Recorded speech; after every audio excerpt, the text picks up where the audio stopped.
Thank you, Chloe, and all for the kind invitation to be here today. By way of a bit of background, I'd like to share some research that we've been doing over the last 5 years. We've been conducting a study into what we call digital civility. That's basically a gauge of the overall tone and tenor of online interactions as measured by people's own attitudes and perceptions. So over the course of the last 5 years, we've been polling teens and adults in a number of geographies, and we've been asking them about their lifetime exposure to 21 different online risks. Without going into each of those individual risks, I can tell you that they fall into four basic categories: behavioral risks, sexual risks, reputational, so damage to one's personal or professional reputation, and then what I call personal or intrusive risks. And in this research, we calculate something that we call the Microsoft Digital Civility Index, or the DCI. And this is a measure of the level of online civility in a particular geography as measured by the annual level of risk exposure of people in that geography.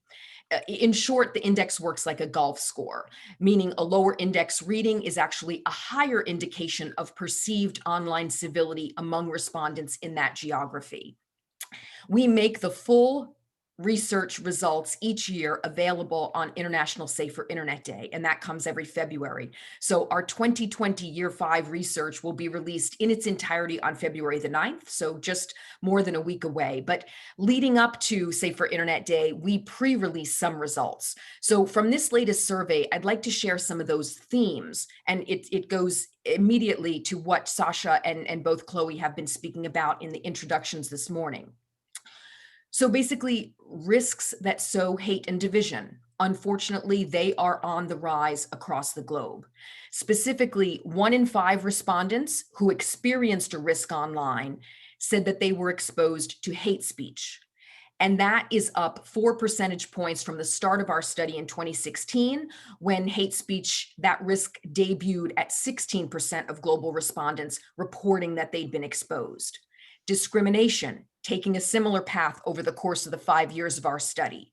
15% among those encountering online risks cited discrimination as a risk versus just 10% in year 1 of the research, 2016.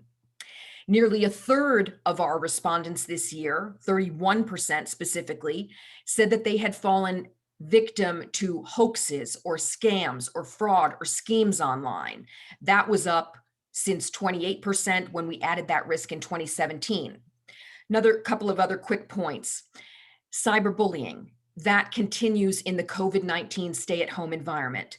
4 in 10 teens in 32 countries say that they have been involved in a bullying incident. And perhaps a little bit surprisingly, it's nearly the same percentage of adults as well. A more applicable term for the behaviors among adults is online harassment, but we did ask adults about harassment in the workplace.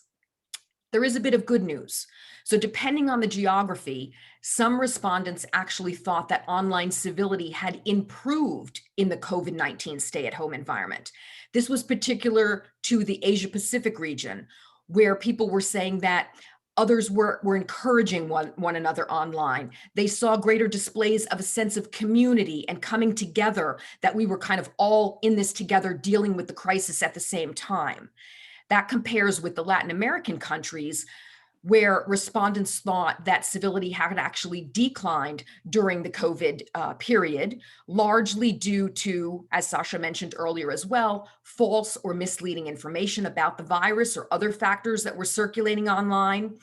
And respondents in Latin America also thought that people were frustrated with their stay-at-home situations, so they were taking out those frustrations online and lashing out at others, showing less tolerance toward others online. So I'll leave it at that for now, and note that at this point, you can find all of this research globally and across the individual geographies for the life of the study at Microsoft.com/digital civility. Thank you, Chloe.